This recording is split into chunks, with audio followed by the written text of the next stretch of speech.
샬롬. 샬롬. 평안하셨습니까? 네. 아주 무척 더운 날씨인데 주님의 은혜로 그런 대로 시원한 곳에서 또 하나님께 영광 돌리게 돼서 참으로 감사합니다. 아멘. 이 시간에도 하나님의 약속의 말씀으로 우리 모두 은혜 받는 시간 되시기 바랍니다. 자, 우리 기억절 고린도후서 13장 이 말씀을 다시 한번 보겠습니다. 고린도후서 13장 5절입니다. 네.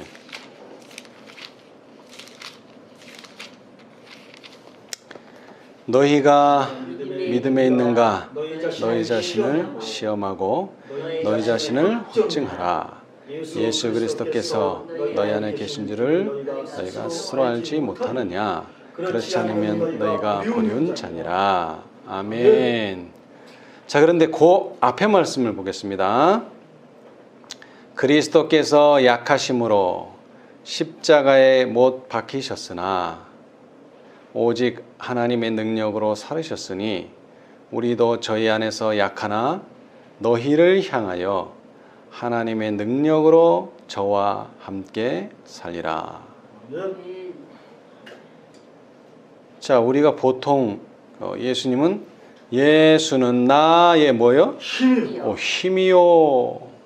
근데 왜 사도 바울은 그리스도께서 약하심으로 십자가에 못 박히셨으나 라고 말할까요? 인성이셨으니까요. 물론 인성이셔서 약하기도 했지만 이건 그런 의미의 약함이 아닌 것 같아요. 예. 강한 약함, 그 자아를 버리시고 하나님의 뜻을 이루어서 예수님이 말씀이 내가 오른쪽 뺨을 치든 왼쪽 뺨을 돌려 대라 그랬거든요. 자기가 그렇게 가르쳤으니까 자기도 그 말씀을 실행해야 돼요. 자, 여기서 약하심은 다른 의미에서 약하심입니다. 왜냐하면 이 약하심이 우리도 저의 안에서 뭐하나? 약하나. 예수님이 약했던 것처럼 우리도 약해져야 돼요. 그런데 이 약함이 도대체 뭘 의미하는 것인가? 예. 이것에 대한 열쇠를 풀어줄 사람은 유다입니다. 가룟 유다. 가룟 유다가 예수님을 왜 팔았어요? 내 예수님 다시는 안 믿고 예수님 저분은 잡아 죽여야 돼. 이렇게 원한을 가지고 파는 게 아닙니다. 내가 예수를 팔지만 분명히 예수님은 도망을 가시거나 이 상황을 벗어나실 것이다 하는 확신을 가지고 예수님을 팔았어요. 그런데 여기에 말씀하신 그대로 예수님이 그냥 조용히 잡혀가셔서 그냥 조용히 아무 저항도 하지 않고 십자가에 달려 돌아가셔 버렸어요. 그래서 너무나 거기에 죄책감을 느껴서 스스로 자살하는 일까지 벌어졌어요. 그러면 왜 예수님은 이렇게 약함을 보이셨는가? 그리고 또 우리는 왜 예수님 안에서 약해져야 되는가? 우리가 이것을 잘 이해해야 합니다. 여러분 잘 생각해 보세요. 오늘날 종교를 믿는 사람들이 뭐를 강조합니까? 나는 예수 믿고 뭐 해졌다? 강해졌고, 나는 예수 믿고 복을 받아서 돈도 잘 벌고 출세하고 잘 된다는 것을 말하지. 나는 예수 믿고 약해져서 뭐 병도 걸렸고 내가 할 수 있는 게 아무것도 없어. 나 이렇게 말하는 사람들 제가 만나보지를 못했어요. 특히 교회들은 뭘 합니까? 재건축을 해요. 재건축. 교인이 많아져서 수용할 사람이 없어서가 아니라 옛날 교회는 좀 옛날 거라 좀 더 뭐한 교회로 좋고 크고 멋있는 교회로 지어야 된다는 거예요. 그래서 사람들 앞에 뭐를 해야 된다는 거예요. 하나님 믿는 사람들은 이렇다는 거 보여줘야 된다는 거죠. 근데 유대인들이요 똑같은 생각을 하고 있었어요. 예수님이 메시아가 오시면 어떻게 된다? 지금 우리는 로마의 속국인데 로마에서 해방할 것이고, 그죠? 그 다음에 우리 이 나라 이스라엘이라고 하는 이 나라가 얼마나 강한지 그 왕이 보여주실 것이다. 그런데 예수님이 오셨는데 어때요? 왕 될 것 같지도 않고 너무나 초라한 모습으로 힘없는 모습으로 왔기 때문에 유대인들은 저런 사람은 메시아가 아니라 하고 단정을 내려버렸어요. 여러분, 우리가 예언을 연구하는 데 있어서요, 현실에 맞춰서 예언을 연구하다 보면 자꾸 뭐만 봅니까? 영광스러운 예언의 성취만 자꾸 자기한테 적용하는 거예요. 예. 예수님께서 십자가에 달리고 예수님께서 고난을 당하고 예수님께서 채찍으로 맞고 그런 성경적은 하나 눈에 들어오질 않아요. 뭐만 들어와요? 백마를 타고 오시고 영광으로 오시고 천사들을 데리고 오시고 이런 것만 눈에 들어와요. 그래서 초림의 예언은 다 무시해버리고 메시아에 대해서 연구했는데 뭐에 대한 예수를 연구해버렸어요?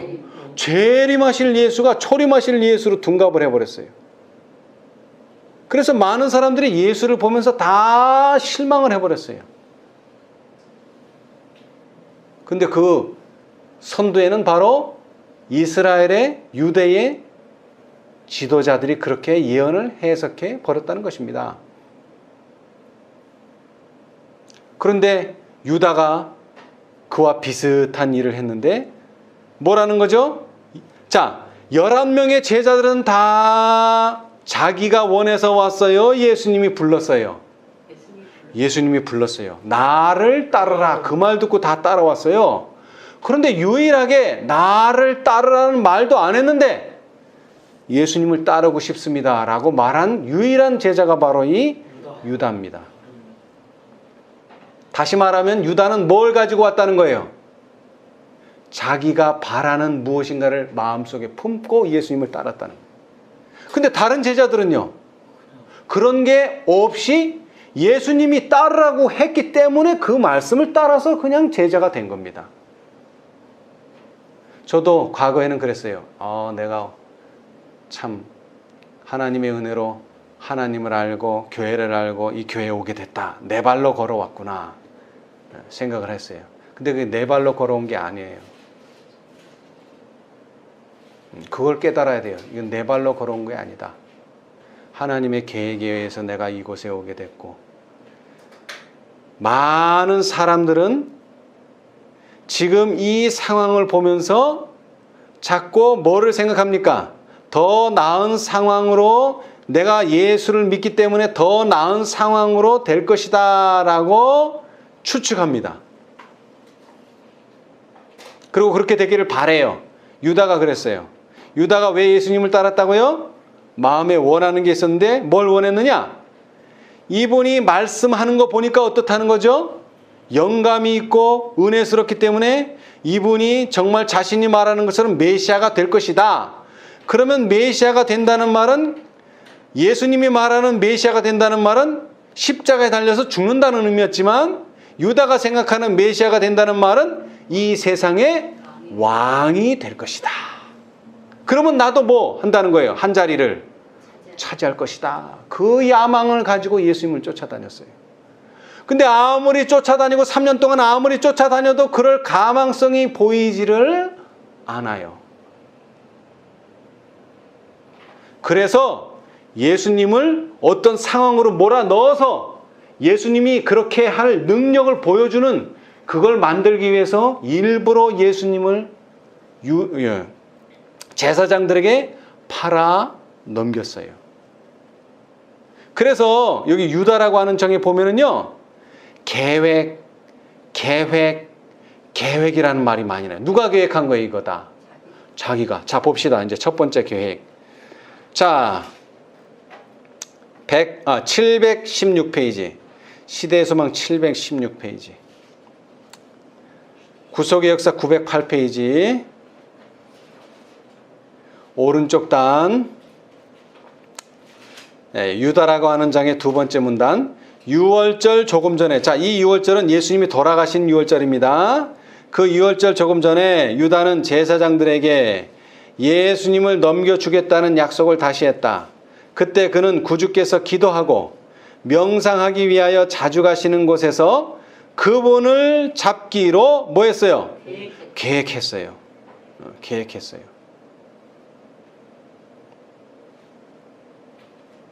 그래서 은 30에 예수님을 팔았는데 왜 하필 40도 아니고 50도 아니고 은 30에 팔았을까요? 이것은 종 한 명의 몸값입니다. 종 한 명의 몸값. 보통의 몸값이 은 30이에요. 그런데 이 똑같은 값에 팔린 사람이 있죠? 구약에 누가 팔렸어요? 요새 요셉도 똑같은 가격에 팔렸어요. 뭘로 팔렸죠 그때? 종, 노예로 팔렸어요. 노예로. 그래서 요셉은 누구의 표상이다? 예수님의 표상.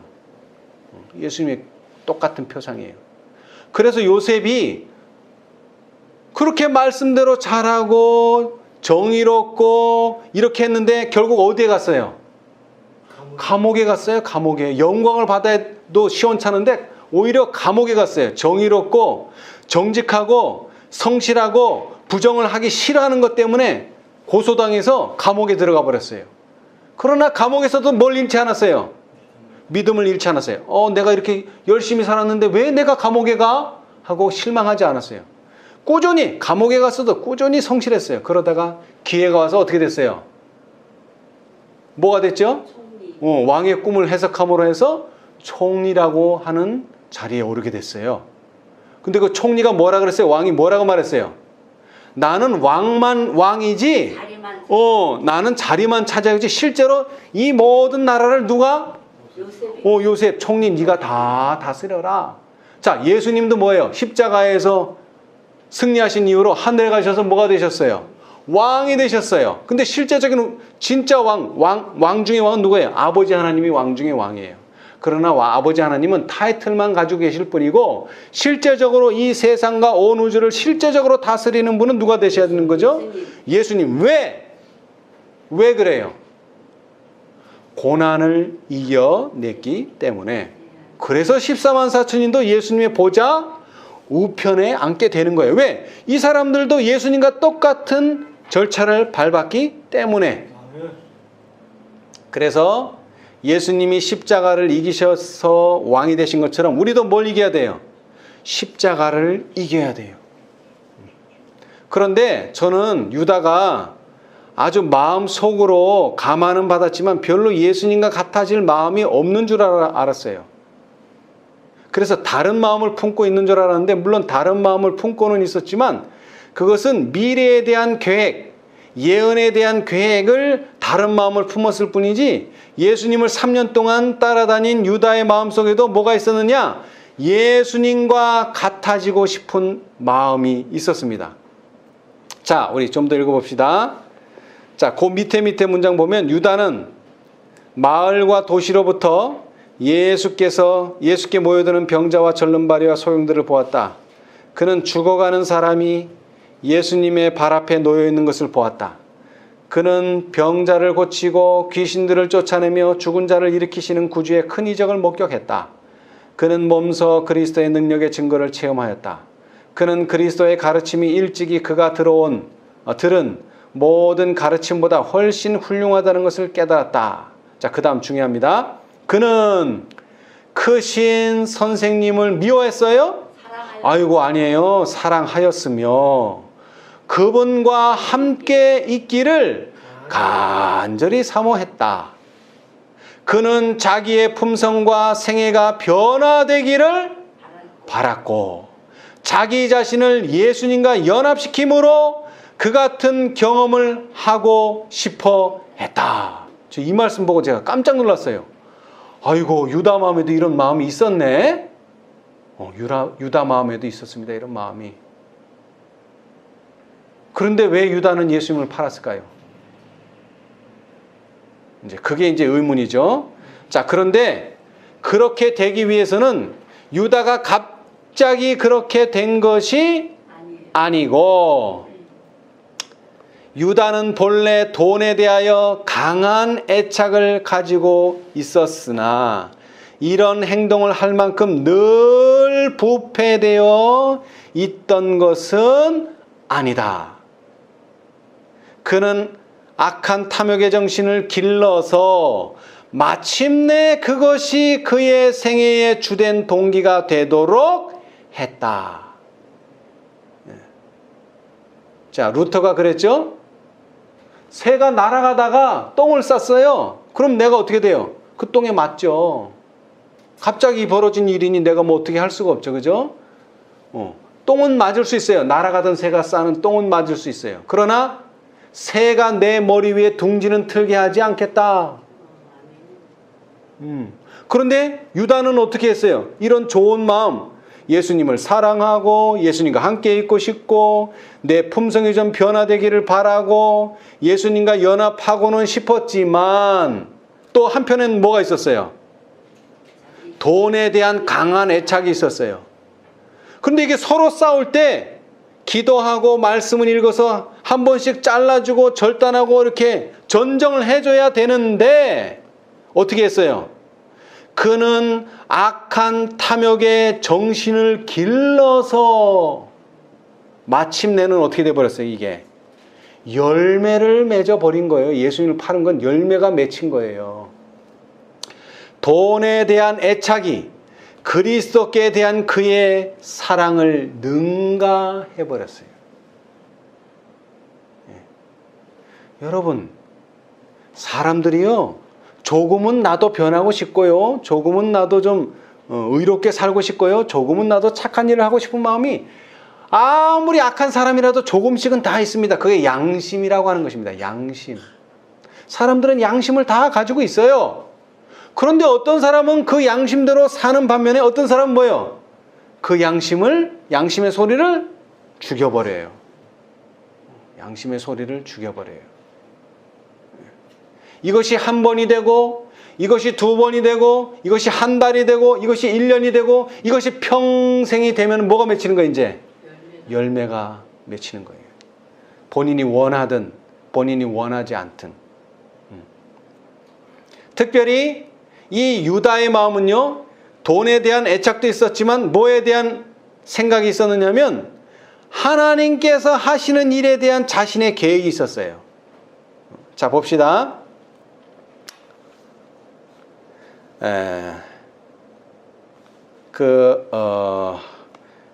717페이지, 구속의 역사 909페이지, 위에서 한 10번째 줄 밑에 아까 읽은 다음에 구주께서는 유다를 거절하지 않으셨다. 그분은 12 중에 한 자리를 유다에게 주셨다. 예수께서는 유다에게 전도사업을 하도록 위탁하셨다. 예수께서는 유다에게 병자를 고치고 귀신을 쫓아낼 능력을 주셨다. 그러나 유다는 자기 자신을 그리스도께 완전히 복종시키는 경지에 이르지 않았다. 이것이 문제입니다. 이것이. 여러분, 신앙을 할 때에요, 전혀 우리가 모를 때는 목사님, 장로님, 교회가 시키는 대로 잘하지만요, 조금씩 지식이 들어가면 뭐가 생겨요? 자꾸 자기 생각이 들어와요. 유다도 그런 거예요. 유다도 성경책 읽었고 나도 예수님을 하나님 위해서 사업 많이 했는데 내가 원하는 하나님의 사업이 있는 게 내가 원하는 사업이 있어요. 그런데 예수님께서 그것을 조금씩 교정하기를 원하셨는데 거기에 완전히 복종은 안 해요. 조금은 복종을 하는데 완전히는 안 해요. 그는 세속적인 야망과 돈에 대한 사랑을 뭐하지 않았어요? 포기하지 않았다. 그가 그리스도의 사신의 지위를 받아들이고 있었지만 거룩하신 분께서 하시는 인격 형성에 자기 자신을 뭐하지? 복종시키지 않았다. 그는 자기 자신의 판단과 의견을 가지고 있을 수 있다고 생각하고 비평하고 비난하는 성질을 길렀다. 예수님께서 옳다 그러면 뭐라 그래야 돼요? 아멘 해야 되는데 저게 왜 옳지? 예수님께서 그러다 그러면 아멘 해야 되는데 저게 왜 그러지? 자기 생각이 있다는 거야. 자기 생각이. 네. 여러분 그런 얘기하죠. 제가 골이 비었나? 저런 골빈 녀석을 봤나? 그거 무슨 표현이에요? 멍청하다는 표현이에요. 세상에서는 멍청하다는 표현이에요. 그죠? 골빈 사람이라는 말은 세상에서는 멍청하다는 표현이에요. 그런데 신앙에서는요, 하나님께 복종하는 사람을 골빈 사람이라고 하는 거예요. 우리는 골빈 사람이 돼야 돼요. 자기 생각, 자기 주장 이거 있으면요. 자기 품성이 변화가 일어나질 않아요. 그래서 여기 서두에 보면은 유다에 대해서 뭐라고 얘기했느냐면 유다가 예수님 팔기 전에 예수님이 예루살렘으로 가시기 전에 죽었더라면 얼마나 좋았을까. 여기 그렇게 얘기했어요. 한번 봅시다. 여기 716페이지 유다 첫 번째 문단. 유다의 생애는 하나님께 인정받을 수 있었지만 그렇게 되지 못한 삶의 슬픈 종말을 보여준다. 만일 유다가 예루살렘으로 가는 마지막 여행 전에 죽었더라면, 여러분 사람이 태어나서 죽는다는 게 얼마나 슬픈 일입니까? 그죠? 근데 유다는 오히려 그 전에 죽었더라면 더 행복하고 더 유명해졌을 거라는 거예요. 죽었더라면 그는 12제자 중에서 한 자리를 차지할 만한 사람으로 여겨졌을 것이며 크게 아쉬움을 받는 사람이 되었을 것이다. 수세기를 통하여 그를 따라다닌 증오심도 없었을 것이다. 그러나 그렇게 된 것은 그의 생애의 종말에 나타난 특질들 때문이다. 그의 특성이 세상에 공개된 것은 한 가지 목적 때문이었다. 그것은 유다처럼 신성한 직분을 배반할 모든 자들에게 일종의 경고가 되도록 하기 위함이었다. 예수 믿지 않는 사람들이요, 예수 욕하는 거는 그렇게 큰 문제가 되질 않아요. 예수님께 욕될 것도 없어요. 그런데 누가? 예수 믿는다는 사람, 특별히 또 뭐요? 남은 교회의 교인이라는 사람들이 뭐를 하면요, 그 신성한 직분을 배반하면은 이거는 예수님께 아주 치명타예요. 그래서 예수님께서 언제 제일 욕을 먹었어요? 마태를 제자로 받아들였을 때 예수님께서 엄청난 욕을 잡수셨어요. 왜요? 그때 당시에 유대인의 사회에서 제일 나쁜 사람이 두 종류의 부류의 계급의 사람이 있었는데 누구예요? 세리와 창기입니다. 세리와 창기. 몸을 파는 창기와 돈을, 유대인들의 돈을 걷어들여서 로마인들한테 갖다 바치는 그런 배반자들, 매국노들이 누구예요? 세리예요. 그런데 그 세리를 뭐로 받아들여요? 제자로 받아들였다는 것은 이건 예수님 사업에 아주 엄청나게 타격이에요. 근데 예수님은 왜 마태를 받아들이셨어요? 그의 마음에는 진리를 사랑하는 마음이 있었기 때문에. 예수님은 뭘 보지 않죠? 외모를 보지 않아요. 마음의 중심을 보시지. 그래서 예수님은 그 희생을 치르고라도 받아들인 거예요. 왜? 마음이 너무나 순수하기 때문에. 근데 유다는 재능으로 치면 11명의 제자, 11명 다 합친 것보다도 재능이 많지만 뭐가 안 좋아요? 마음이 안 좋아요. 마음이. 자기는 예수를 위해서, 하나님을 위해서 한다 그러는데 이런 것이 다 하나님을 욕되게 하는 거예요. 왜? 왜 그래요? 여러분, 이것이 좋은지 나쁜지는 하나님이 판단하실 문제예요. 우리가 판단할 문제가 아니에요. 어린 양이 어디로 인도하신든지라는 말은 내가 보기엔 이건 물 가운데 들어가는 건데, 이건 내가 보기엔 이건 불 가운데로 들어가는 건데 라고 생각되더라도 우리는 따라 들어가야 돼요. 다니엘의 세 친구처럼. 다니엘의 세 친구가 어디를 들어갔어요? 불구덩이로 들어갔어요. 왜 들어갔어요? 하나님의 율법을 지키기 위해서. 그랬더니 어떻게 돼버렸어요? 하나님께서 살려주셨잖아요. 그런데 만약 다니엘 세 친구가 이렇게 생각할 수 있어요. 내가 죽으면 이 도를 누가 전하겠느냐 이 말이요. 다니엘도 없고 그래도 우리는 살아서 그래도 생명은 유지해야지 이 전도도 하고 할 거 아니냐. 이 제2차 세계대전 때 많은 지도자가 생각했어요. 우리 교회가 문 닫으면 어떻게 되냐 이거. 문은 그래도 안 닫도록 해야 되지 않느냐. 그래서 그 명맥을 유지하기 위해서 타협한 거예요. 타협. 배도라고 하는 말은 우리 편에서 생각하는 거지 본인들이 생각할 때 이건 타협이지 배도까지는 아니에요. 교회를 살리기 위해서 그렇게 한 거예요. 사람들이. 근데 그렇게 해서 교회를 살리면 뭐하냐 이거예요. 예수님은 죽었는데, 예수님의 뜻이 죽었는데, 예수님이 그렇게 사모하고 십자가에서 달리면서까지 세워놓은 그 율법을 무너뜨렸는데, 그래서 세 명이 생각했어요.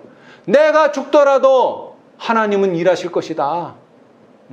우리가 율법은 범하지 말자. 그래서 뭐라 그랬어요?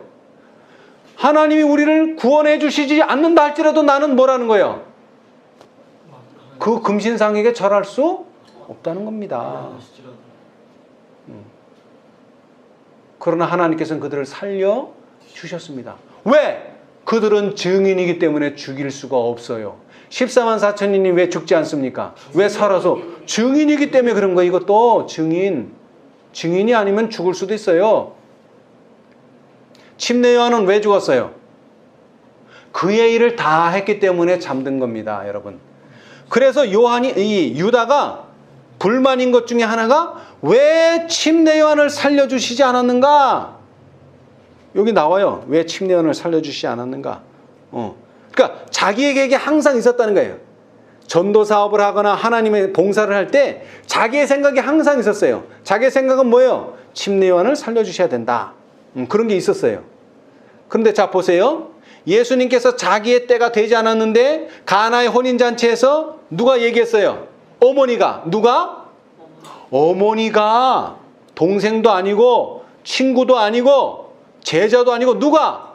어머니가. 자기를 낳아주신 어머니가 뭐라고요? 포도즙이 없다. 그 말은 무슨 뜻이에요? 포도즙을 좀 만들어 다오. 이런 뜻이에요. 그때 예수님께서 뭐라고 한마디로 잘라버리셨죠? 내 때가 이르지 않았다. 엄마라도 뭐예요? 예수님을 좌지우지하면 안 돼요. 그러면 하나님께 뭐 되는 거예요? 욕 돌리는 거예요. 우리의 인척관계, 친척관계, 무슨 관계 있어요. 그래서 지금도 진리는 알지만 못 나오는 사람들이 있어요. 그런데 마지막 크내친 때는 어떻게 된다고 했어요? 그런 관계까지 다 끊어버리고 어떻게 되는 거예요? 이제 나오는 거예요. 그만큼 진리의 능력이 강력해졌다는 거예요. 이제는 지금은 그것을 끊을 만한 능력이 없어서 지금 못 끊고 있는 거예요. 마찬가지로 예수님께서 하시는 일은 어머니가 시켜서 하고 아버지가 시켜서 하고 친구가 시켜서 이런 일이 아니에요. 오직 하나님의 뜻대로만 일하시는 분이에요. 오늘 우리가 해야 되는 일도 마찬가지입니다. 근데 유다는요, 자기 개인의 생각이 항상 있었어요. 항상. 그래서 예수님과 뭐가 안 맞아요? 계획이 안 맞는 거예요. 자, 또 한 번의 계획 봅시다. 자, 오른쪽으로 와서요. 718페이지. 구속의 역사 909페이지 오른쪽. 시대의 소망 718페이지. 그 718 쓴 다음에 문단. 그리스도께서 자주 당신의 나라는 이 세상에 속하지 않았다고 말씀하셨는데 그 말이 유다의 기분을 뭐하게 만들었어요? 상하게 했어요. 유다 기분 좋게 하려면 어떻게 말해야 돼요? 이 세상에 속했다 이렇게 말해야 돼요. 근데 예수님은 유다의 눈치 안 봅니다. 그는 그리스도께서 하셨으면 하고 바라는 일에 선을 그어 놓았어요. 예수님을 따라가는 게 아니에요. 선을 그어 놓았어요. 그래서 절대 그 선을 넘어가려고 안 해요. 그는 침례 요한, 여기 나오네요. 그는 침례 요한이 옥에서 구출되어야 한다는 구상을 해 놓았어요. 계획을 세웠단 말이에요. 그렇게. 그런데 어떻게 됐어요? 요한은 목배임을 당하도록 버려두었다. 그런데도 예수께서는 당신의 왕권을 주장하고 요한의 죽음을 복수하는 대신에 제자들과 함께 시골로 물러가셨다. 유다는 보다 더 적극적인 투쟁을 원했다. 누구하고 싸우기를 원했어요? 로마하고도 싸우고 유대인하고도 싸워서 뭐를 쟁취하기를? 왕권을 쟁취하기를 원했어요. 그런데 예수님은 어때요? 자꾸 소극적으로 해요. 저쪽에서 싸움을 걸어오면 싸워야 되는데 자꾸 뭐 해요? 피하셔. 만일 예수께서 저들의 계획 수행을 막지 않으셨다면 사업은 어떻게 됐을까요? 더욱 성공적으로 이루어지리라고 그는 뭐? 생각하였다. 이 유다의 머릿속에는요, 예수님이 이렇게 했으면 저렇게 했으면 자꾸 계획을 세워놓는 거예요. 계획을. 그냥 예수님이 이러면 이렇게 따라가고 예수님이 저러면 저렇게 따라가는 사람이 아니에요. 이것이 유다를 가장 슬픈 종국으로 몰고 간 겁니다. 여러분. 자, 좀 더 내려와서요. 예. 그 예수님에 대한 유대의 지도자들의 적개심이 증가하는 것에 유의하였으며 그들이 그리스도께 하늘로부터 온 표적을 요구할 때 저들의 도전이 무시되는 것을 보았다. 그의 마음은 불신에 대해 열려 있었고 원수는 의심과 반역의 정신을 불어넣어 주었다. 어찌하여 예수께서는 용기를 꺾는 일에 그처럼 골똘하시는가? 왜 그분은 당신 자신과 제자들에게 시련과 박해를 예언하셨는가? 새 왕국에서 높은 지위를 차지하리라는 기대가 유다로 하여금 그리스도의 사업을 지지하게 하였다. 그의 희망이 산산이 부서졌는가? 유다는 예수님이 하나님의 아들이 아니라고 단정은 하지 않았으나 그 사실을 의심했고 예수님의 크신 이적들에 대한 어떤 설명을 찾아보려고 노력하였다. 네. 자, 그 다음에 예수님께서 바닷가에서 5,000명을 먹이셨죠? 그때 사람들이 뭐 시키려고 그랬어요? 예수님을 왕으로. 이분이 왕이면 우리가 굶지 않겠다. 그랬을 때에 그는 자신의 이기적인 욕망 때문에 눈이 멀었다. 유다는 떡덩이에 이적으로 일어난 군중들의 열광을 이용하려 한 첫 번째 사람이다. 유다는 강제로 그리스도를 왕으로 추대하려는 계획을 세웠다. 이 유다는 예수님을 따라가는 게 아니라 자꾸 앞에 서가지고 계획만 세우는 거예요. 근데 그 계획이 자꾸 어떻게 돼요? 계획이 자꾸 실망하죠. 왜? 계획이 안 되니까. 그의 희망이 컸기에 실망은 더 쓰라렸다. 회당에서 하신 생명의 떡에 관한 그리스도의 강론은 유다의 생애의 전환점이 되었다. 왜 전환점이 됐어요? 유다는 자기 자신을 그리스도께 더욱 가까이 밀착시키지 않게 해서 원할 때는 언제든지 떨어져 나오기로 결심하였다. 그 전환점을 통해서 예수님과 어떻게 된 거예요? 분리가 일어난 거예요. 이제 언제든지 예수님이 잘못되면 나는 뭐 한다? 도망간다. 이 준비를 딱 하고 있었어요. 그러나 나머지 11명의 제자는 어떻게 됐어요? 이렇게 분리될 생각은 전혀 안 했죠. 그런데 환경에 의해서 분리가 일어났죠. 환경에 의해서. 그죠? 그래서 베드로도 어떻게 했어요? 환경에 의해서 예수님을 부인해버릴 수밖에 없었죠. 그죠? 그렇게 예수님을 부인했을 때에 베드로는 그제서야 뭘 깨닫게 됐어요? 내가 예수님을 배반하는 정도의 신앙밖에는 안 된다 하는 것을 깨달은 거예요. 다시 말하면 유다도 뭐 할 기회가 있었어요? 회개할 기회. 유다도 죽는 경험을 할 기회가 있었어요. 그런데 유다는 교묘하게 빠져나갔어요. 그 기회를 빠져나갔다 이거예요. 그 환경에 머물러 있지 않고. 그러나 베드로는 그 환경에 빠졌을 때 내가 이거밖에 안 되는구나 하고서 회개하고 돌이켰어요. 그 차이에요. 그래서 베드로는 뭐예요? 자신의 신앙을 회복할 수가 있었는데 유다도 신앙심이 있기는 있었죠. 아까도 봤지만 근데 그 신앙심을 왜 회복하지 못했느냐?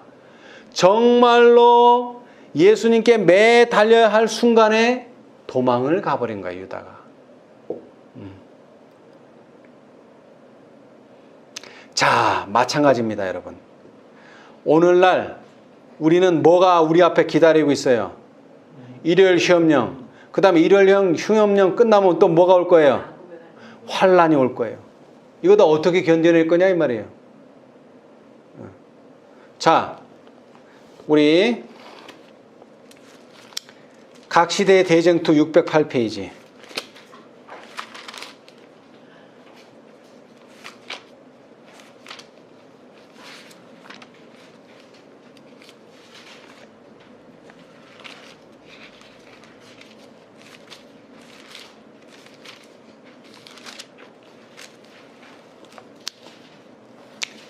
자, 거기에 소제목이 진리의 옹호자에 대한 박해. 하나님의 말씀을 양심적으로 순종하는 것은 무슨 취급을 받을 것이다? 아니요. 반역으로 취급받을 것이다. 여러분 지금 이거 말씀을 읽었죠? 근데 저희들은 사실 경험을 했어요. 경험. 몇 년 전에 하나님의 말씀을 어떻게? 양심적으로 순종하는 자들을 뭐라고 취급한다고요? 반역. 뭐에 대한 반역? 뭐에 대한 반역? 하나님 말씀. 아니지. 교회에 대한 반역자로 취급해요. 교회에 대한 반역자. 자신들의 조직에 대한 반역자로 여겨요. 왜 그렇게 됐어요? 사람들의 눈이 어두워져 가지고 말씀대로 사는 사람들을 야, 참 잘 산다 이렇게 말하는 게 아니라 이 반역자들 이렇게 말해요. 반역자들. 그래서 그 결론이 뭐냐? 조금 내려오면은 폭풍우가 다가올 때 언제요? 시기가 여기 들어있어요. 폭풍우가 왔을 때 폭풍우가 다가올 때 아하 폭풍우가 다가올 때가 있고요. 자, 그 다음에 보면은 나와요. 시험이 올 때가 있고요. 시험이 올 때가 있고요. 시험이 아직 오지는 않았는데 다가올 때, 시험이 가까이 왔을 때 무슨 일이 벌어져요? 폭풍우가 가까이 왔을 때 셋째 천사의 기별을 믿노라고 공언해 오면서도 뭐를 안 했어요? 진리를 순종함으로 뭐 되지 않은? 성화되지 못한 많은 부류의 사람들은 그들의 위치를 떠나 정반대, 이 정이라는 말을 넣으면 더 좋겠어요. 정반대 편의 대열에 가담할 것이다. 그들은 세상과 연합하고 그 정신에 동참해 왔으므로 모든 것을 세속적인 사람들과 거의 동일하게 생각해 왔다. 그러므로 이제는 뭐? 시험이 올 때, 시험이 가까이 왔을 때가 아니라 이번엔 진짜 시험이 올 때 그들은 평안하고 인기 있는 편을 택할 뭐가 되어 있어요? 준비가 되어 있어요, 여러분. 한때 진리 안에서 기쁨을 누렸던 재능 있고 말솜씨 좋은 사람들은 그 능력을 어디다 써요? 사람들을 속이고 미혹하게 하기 위하여 사용할 것이다. 그들은 이전의 형제들에게 가장 큰 원수가 된다.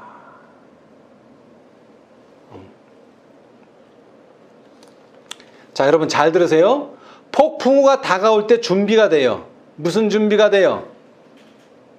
반대편에 설 준비가 되는 거예요, 지금. 그 다음에 이제 폭풍우가 왔을 때는요, 당연히 반대편에 서지. 준비가 잘 돼 있으니까. 그렇죠? 예. 자, 그 다음에 우리가 이 일요일 협력만 넘긴다고 끝나는 문제가 아니에요. 622페이지. 각시대 대정토 622페이지. 622페이지.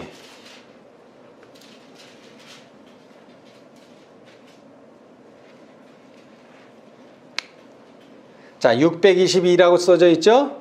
거기 그 줄에 오늘날. 자, 여기서 오늘날 언제 말합니까? 오늘날. 물론 지금이죠. 자, 이 각 시대의 대쟁투가 1911년에 만들어졌어요.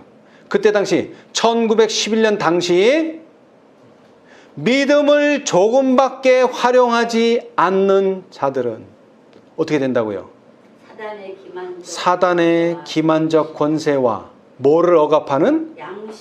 양심을 억압하는. 여러분, 요즘 우리나라에서도 그런 사람 있잖아요. 여호와의 증인, 군대 안 간다는 사람 보면 뭐라 그래요? 양심수라 그러죠. 양심수라. 세상도 양심수라 그래요. 마찬가지예요. 어떤 형태로든지 양심대로 하나님을 믿겠다 이러는 사람들을 양심을 억압하는 법령에 굴복될 위험이 가장 크다. 지금 일요일 협령 왔어요? 안 왔어요? 11년에 안 왔어요. 앞으로 올 거예요. 그런데 지금 믿음을 활용하지 않으면 어떻게 돼요? 당연히 그때 가서는 굴복하죠. 당연히. 비록 그들이 그 시련을 견디어낼지라도. 자, 그런데 겨우겨우 그래도 일요일 협령은 버텼어. 근데 또 뭐가 기다리고 있어요? 그들은 환난의 때에 더욱 심한 난관과 고통 속에 빠지게 될 것이다. 그래서 어떻게 하라는 거예요? 평소에 이를 협력 나면 내가 헌신하고 그때 가서는 내가 11금 내고 그때 가서는 내가 뭐 할 것이다. 그거 소용없다는 거예요. 평소에, 지금부터 평소에 하나님을 신뢰하는 습관을 기르지 아니하였기 때문이다.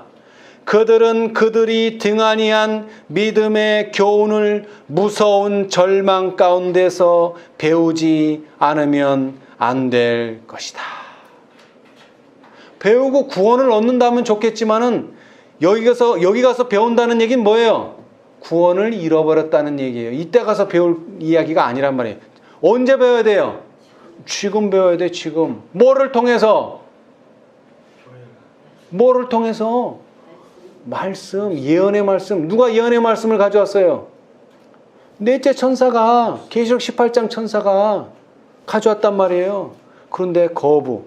또 한 천사가 또 왔는데 또 거부. 그러면 어떻게 돼요?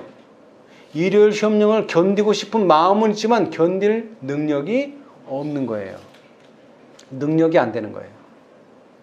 자, 다시 한번 얘기합니다. 고린도 후서 13장 4절. 그리스도께서 약하심으로. 여러분, 우리가 왜 약해요? 예수님이 약하셨단 말이에요.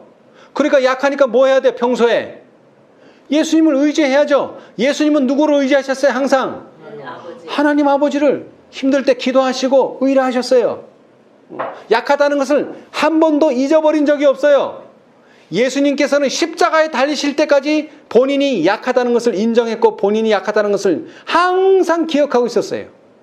그래서 십자가에 못 박히셨어요. 오직 하나님의 능력으로 살으셨으니 우리도 저의 안에서 약하나 너희를 향하여 하나님의 능력으로 저와 함께 살리라. 약해보지 않은 사람들은 절대 살아나지 않습니다. 십자가에 달려 죽지 않는 사람들은 절대로 부활하지 않습니다. 그래서 너희가 믿음에 있는가 너희 자신을 시험하고 너희 자신을 확증하라. 어떻게 확증하라? 말씀으로 확증해야죠. 말씀으로. 특별히 예언의 말씀으로. 오늘날 우리가 힘이 능력을 받을 때인가, 오늘날 우리가 연약함을 가지고 십자가에 달려 죽어야 될 때인가를 우리가 분명히 분별해야 됩니다, 여러분. 지금은 우리가 그리스도께서 약하심으로 십자가에 못 박히실 때까지 우리도 우리의 예수님 안에서 약하여져서 예수님 안에서 우리도 십자가에 죽는 경험을 해야 됩니다. 그렇게 될 때에 예수님께서 우리에게 능력으로 힘을 불어 넣으십니다. 그것이 늦은 비요 그것이 큰 외침입니다. 그러나 평소에 죽는 경험하지 않는다면 유다처럼 자신의 계획 계속 세우고 하나님의 계획 알지 못하고 자꾸 하다 보면은 실망을 당하고 자꾸 하다 보면 예수님과 거리를 두게 되고 예수님께서 우리를 정말로 십자가에 달려고 하시는 순간 도망가 버리는 생애가 되어버립니다. 자, 그래서 유다가 어떻게 됐어요? 최후에 어떻게 됐어요? 자살을 했는데 어떻게 죽었어요? 아주 끔찍한 죽음을 당했죠. 근데 그거는 그렇게 중요하지 않아요. 왜 중요하지 않아요? 죽고 났는데 뭐 창자가 나오든지 뭐 어떻게 개들이 먹든지 그게 무슨 상관이에요? 죽었는데. 그런데 부활할 때 어떻게 부활해요? 그 모습, 그 몰골 그대로 유다는 일어나게 될 것입니다. 얼마나 참 처참하고 얼마나 수치스러운 모습으로 일어나게 되겠어요. 그래서 예수님께서는 그 유다를 보고 정죄하지 않으셨어요. 왜? 그가 당하는 일이 예수님이 정죄 안 해도 너무나 불쌍한 상태에 있기 때문에. 자, 여러분, 유다는 자신의 생각으로 예수님을 섬겼습니다. 그러나 11명의 제자들은요, 하나님의 뜻이 무엇인가 물으면서 예수님을 섬겼습니다. 오늘 우리도 마찬가지입니다. 우리는 이 지구상에서 성경을 제일 많이 알고 예언의 신을 제일 많이 아는 사람이지만 우리는 우리의 생각과 우리의 뜻으로 하나님을 섬겨서는 안 됩니다. 네. 항상 주님께 물어보고 주님이 선하시고 기뻐하시는 뜻대로 우리는 따라가야 됩니다. 자, 이제 마지막으로 이 말씀만 읽고 마치겠습니다. 시대의 소망 720페이지, 구속의 역사 911페이지, 왼쪽 단 중간쯤에 그러나 유다는 그리스도께서 당신을 체포하도록 허락하실 것이라고 믿지 않았다. 유다가 그분을 배반하는 까닭은 그분에게 한 가지 교훈을 가르치기 위함이었다. 여러분, 이런 교만이 있습니까, 이거? 예수님한테 뭘 가르쳐 준다는 거예요, 유다가. 그는 구주께서 그때부터 자기에게 합당한 존경심을 가지고 조심스럽게 대하도록 하기 위하여 그 일을 하고자 했다. 그러나 유다는 자기 자신이 그리스도를 죽음에 넘겨주고 있다는 사실을 알았다? 알지 못했다. 구주께서 비유로 가르치실 때에 서기관과 바리새인들은 얼마나 자주 그분의 뚜렷한 예증에 넋을 잃었던가. 얼마나 자주 그들은 그들 자신에게 정죄를 선언하였던가. 진리에 대한 확신이 저희 마음에 느껴졌을 때에 종종 그들은 몹시 화가 나서 그분에게 돌을 던지려고 하였으나 번번이 그분은 피하였던 것이다. 예수께서 그처럼 여러 번 올무를 피하셨으므로 이번에도 유다가 예수님을 넘겨줘도 이번에도 뭐 어떻게 됐다는 거예요? 그분은 이번에도 분명히 잡히시지 않을 것이라고 유다는 생각했다. 여러분, 우리 이런 신앙을 해서는 절대로 안 됩니다, 여러분. 그래서 특별히 예언을 공부해야 돼요. 예수님께서 이렇게 될 것이다. 그런데 자기 마음대로 계획하고 자기 마음대로 생각해서 예수님은 절대로 잡혀가지 않으실 거야 하고서 자신 있게 예수님을 팔아 넘겼어요. 그러나 그대로 되지 않았습니다. 여러분, 우리는 한 가지를 결정해야 돼요. 내가 사는 대로 하나님의 말씀을 가져올 것이냐, 아니면 하나님의 말씀에 내가 따라갈 것이냐. 세상에서는 유명한 말이 있어요. 내가 생각하는 대로 살지 않으면 사는 대로 생각하게 될 것이다. 무슨 얘기인지 아시겠어요? 우리는 말씀을 따라가야 돼요. 내 생각에는 이런데, 내 생각에는 이건 창피한 일인데, 내 생각에는 이거는 부끄러운 일인데, 그건 자기 생각이에요. 자기 생각. 더 부끄러운 일은 뭐예요? 이렇게 유다처럼 더 부끄러운 일은 말씀을 쫓아가지 않고 자기가 어떤 일을 계획하고 자기의 계획 속에 하나님을 데려오는 거예요. 성령을 데려오는 거예요. 그러면 정말로 부끄러운 일을 당할 것입니다, 여러분. 여러분, 14만 4천인은 하나님께서 가장 자랑스러워하는 사람들입니다. 왜 자랑스러워하는 사람들입니까? 그들은 어린 양이 어디로 인도하시든지 따라가는 자들입니다. 예수님을 자꾸 데려가려고 하시면 안 됩니다, 여러분. 우리는 예수님을 따라가는 자라고 하는 사실을 여러분 잊지 마십시오. 따라가려면 어떻게 해야 됩니까? 항상 예수님 어디로 가십니까? 물어봐야 됩니다. 예수님 제가 어떻게 해야 되겠습니까? 물어봐야 됩니다. 예수님 어떻게 하는 것이 하나님께 영광을 돌리는 일입니까? 물어봐야 됩니다. 여러분, 아무쪼록 예수님께 묻고 말씀에서 답을 얻고 성경과 예언신을 항상 우리 곁에 두고 어떻게 하는 것이 하나님의 뜻인지를 살피는 우리 모두가 되셔서 하나님께 욕을 돌리는 것이 아니고 또 우리의 마지막 생애가 욕된 것이 아니라 우리가 하나님께 영광을 돌리고 하나님께서 또 우리에게 영광을 주셔서 우리가 영광을 받는 그런 귀한 하나님의 제자가 되시기를 간절히 바라면서 말씀을 마치겠습니다. 감사합니다. 하늘에 계시는 감사하신 저희들의 아버지, 오늘 우리는 예수님을 가장 잘 섬기고 예수님의 뜻을 가장 잘 안다고 하는 사람이라고 자부하고 있습니다. 그러나 주님이시여, 이제 다시금 유다의 생애를 돌이켜보건대 유다도 그의 마음속에는 예수님을 사랑하고 예수님과 같이 되고 싶어하는 마음이 있었습니다. 그러나 주님이시여, 그가 예수님께 복종하지 아니함으로 결국 악의 열매를 맺을 수밖에 없었다고 하는 사실을 배웠습니다. 주님 도와주셔서 오늘 이제 우리의 마음에는 예수님을 사랑하고 예수님과 같은 품성이 되고자 하는 간절한 마음이 있지만 우리가 평소에 매일의 생애에서 예수님께 복종하지 않는다면 우리도 유다와 같은 결과를 맛보게 될 것입니다. 주님 도와주셔서 우리를 다시 한번 깨우쳐 주시고 교훈해 주셔서 매일의 생애에서 예수님을 부인하지 않도록 도와주시옵소서. 우리도 얼마든지 유다와 같이 될 수 있다고 하는 사실을 다시 한번 기억하게 도와주시고 예수님께서 우리의 잘못과 우리가 어떻게 해야 할지를 가르쳐 주실 때에 자신의 생각과 자신의 계획대로 하지 말게 하여 주시고 당신의 뜻에 복종할 수 있는 저희의 믿음이 되도록 도와주시옵소서. 또 그렇게 되도록 항상 당신의 말씀을 가까이 하게 도와주시고 우리 주님의 뜻이 무엇인지 항상 성경을 통하여 살피게 하여 주시고 또 주님께 간구하는 우리 모두가 되도록 축복하여 주시옵소서.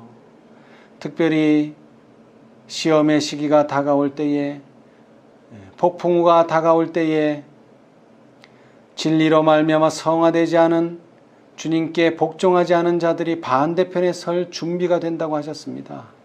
주님, 이제 폭풍우가 머지않아 우리에게 다가올 것인데 이제 우리는 주님을 위하여 싸우는 편에 설 준비를 하게 도와주시고 우리의 매일의 생애에 있어서 어떻게 하면 하나님께 영광을 돌릴 수 있는지 항상 조심스럽게 살피는 저희가 되게 하여 주시옵소서. 특별히 계시록 18장 천사들과 연합하게 도와주시고 하나님의 그 섭리와 부르심을 거절하거나 부인하거나